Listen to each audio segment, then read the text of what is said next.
তৈরি পোশাক শিল্প সম্ভাবনাময় বাংলাদেশের সবচেয়ে বেশি বৈদেশিক মুদ্রা অর্জনকারী খাত।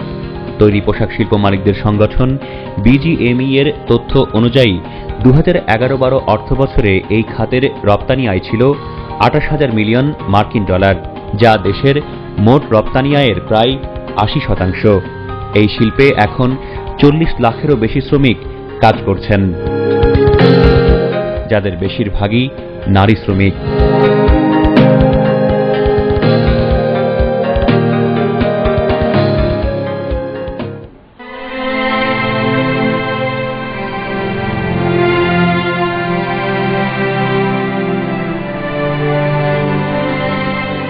বড় বড় কিছু দুর্ঘটনায় ব্যাপক প্রাণহানির ঘটনায় এই শিল্পের ভবিষ্যৎ নিয়ে প্রশ্ন উঠেছে।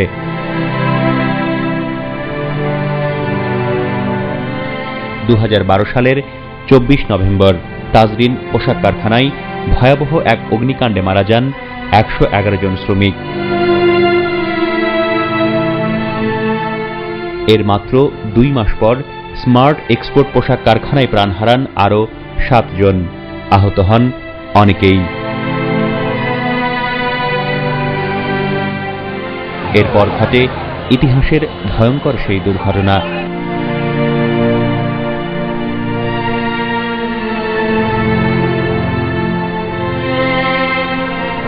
সাভারের রানা প্লাজা।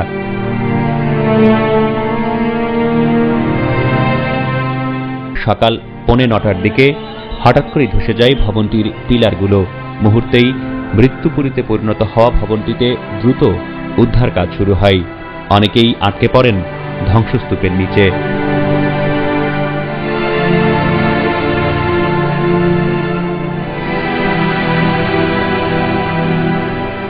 ভবনটিতে 5টি তৈরি পোশাক কারখানা ছিল। কারখানাগুলো পোশাক তৈরি করত ইউরোপের বিভিন্ন নামী ব্র্যান্ডের জন্য। ভবনটি নির্মাণে রাজুকের কোনো অনুমোদন ছিল না।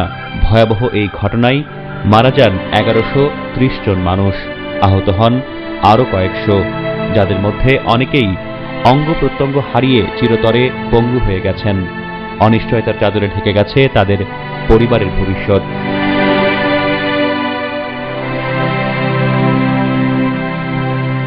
বাবা মারা যাওয়ার 8 দিন পরে হয়েছে। বাচ্চা বাবাকে হারাইলো, আমি আমার স্বামীকে হারাইলাম। জন্মের পরে বাচ্চা বাবাকে দেখতে পাইলো না। এর ছেড়ে কষ্ট আর কোনো কিছু আছে দুনিয়াতে?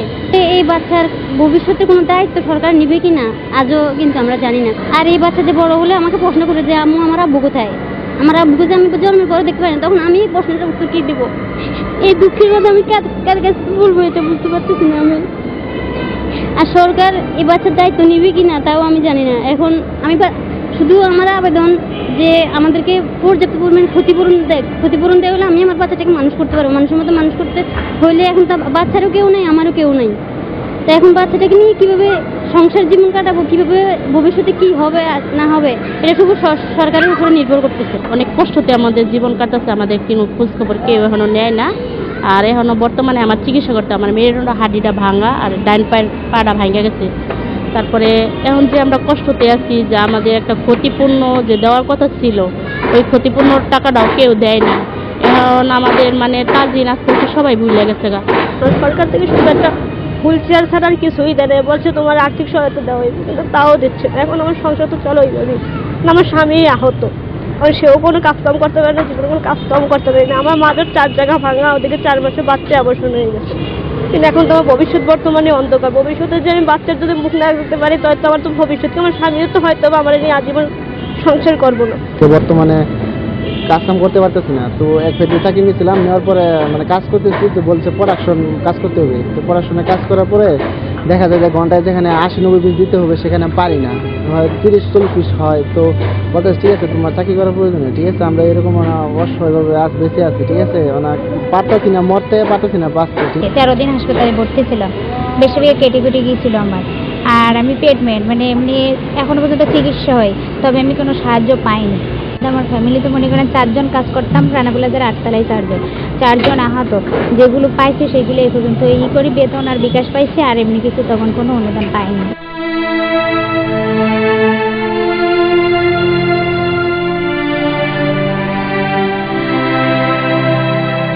ভয়াবহ এই ঘটনায় সারা বিশ্বে ব্যাপক আলোড়ন তৈরি হয়।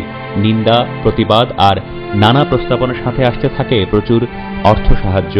সেখান থেকে কিছু অর্থ অনুদান হিসেবে পেয়েছেন আহত শ্রমিক ও নিহতদের স্বজনরা। তবে ভয়াবহ এই ঘটনায় নিহতরা কি পরিমাণ ক্ষতিপূরণ পাবেন তা এখনো নির্ধারিত হয়নি।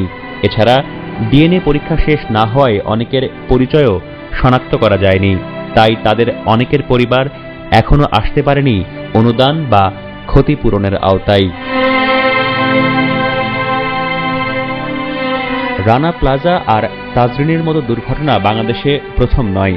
এক পরিসংখ্যানে দেখা যায় গত 13 বছরে দেশে 10টির মতো বড় দুর্ঘটনা ঘটেছে, যাতে প্রাণ হারিয়েছেন প্রায় 250 মানুষ। ধারাবাহিক প্রাণহানির ঘটনায় মার্কিন যুক্তরাষ্ট্রের বাজারে শুল্কমুক্ত পণ্য রপ্তানির সুযোগ বা জিএসপি স্থগিত করেছে ওবামা সরকার। তবে কারখানার কর্মপরিবেশ উন্নত করতে পারলে জিএসপি সুবিধা আবার ফিরে পাওয়ার সুযোগ আছে।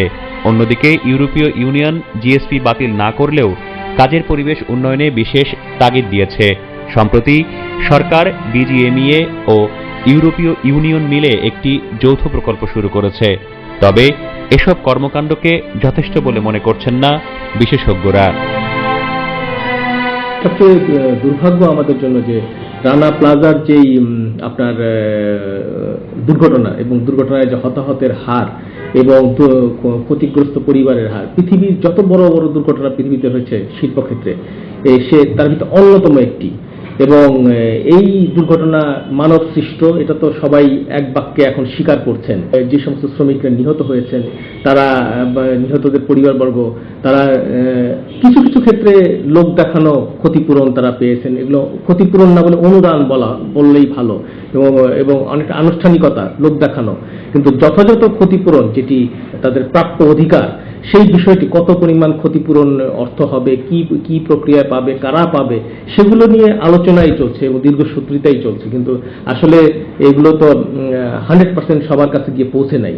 এবং এই প্রক্রিয়া চলমান যতদিন থাকবে, এটা জাতির জন্য একটা দুর্ভাগ্যজনক এবং লজ্জাজনক বিষয় যে আমরা এটাকে ম্যানেজ করতে পারছি না। এবং এই সমস্ত এফেক্টেড শ্রমিকরা যারা দুর্ঘটনায় আহত বা এফেক্টেড ফ্যামিলি, তারা পথে পথে ঘুরে বেড়াচ্ছে এবং কারা কিভাবে তাদের জন্য ক্ষতিপূরণের বা অনুদান বা সাহায্য সহযোগিতা, সেই বিষয়টি বিচ্ছিন্ন হয়ে চলছে। কোনো এটা কোঅর্ডিনেটেড একটা সমন্বিত প্রক্রিয়ার মাঝখান, সমন্বিত সেলের মাঝখান দিয়ে এই জিনিসটা হচ্ছে না। রানা প্লাজা বা তাজরিনের ঘটনায় যে সমস্ত শ্রমিকদেরকে সাহায্য সহযোগিতা বা যে অনুদানের বিষয়গুলো সামনে এসছে, সেটার ভিতরে সমন্বয়ের অভাব সবচেয়ে বড়।